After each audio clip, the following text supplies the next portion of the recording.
ചേർത്തല പോലീസിന്റെ നേതൃത്വത്തിൽ ചേർത്തല കാർത്യായനി ദേവി ക്ഷേത്രത്തിലേക്ക് നടത്തിയ ചിറപ്പുത്സവം ഭക്തിസാന്ദ്രമായി. ഗരുഡൻ പയറ്റ്, താലപ്പൊലി, അന്നദാനം തുടങ്ങിയവയോടെയാണ് ചിറപ്പുത്സവം സംഘടിപ്പിച്ചത്.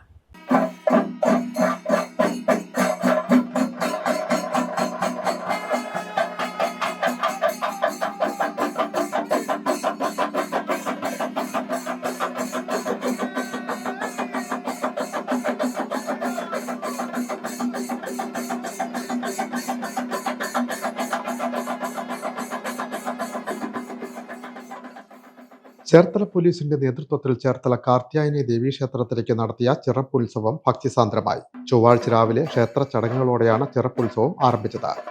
ഉച്ചയ്ക്ക് നടന്ന അന്നദാനത്തിൽ നിരവധി പേർ പങ്കെടുത്തു. വൈകിട്ട് പോലീസ് സ്റ്റേഷൻ അങ്കണത്തിൽ നിന്ന് ദേവീക്ഷേത്രത്തിലേക്ക് തേങ്ങയേറ് ഘോഷയാത്ര ആരംഭിച്ചു.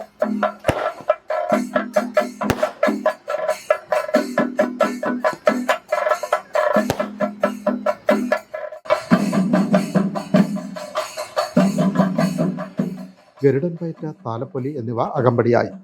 പോലീസ് സേനാംഗങ്ങളും കുടുംബാംഗങ്ങളും പൊതുജനങ്ങളും ഉൾപ്പെടെ നിരവധി പേർ പങ്കെടുത്തു. Cherthala DYSP T Anilkumar, station officer Laisad Muhammad, എസ്ഐമാരായ Unnikrishnan Nair, Jayesh, traffic SI P K Anilkumar, writer Bibin തുടങ്ങിയവർ നേതൃത്വം നൽകി.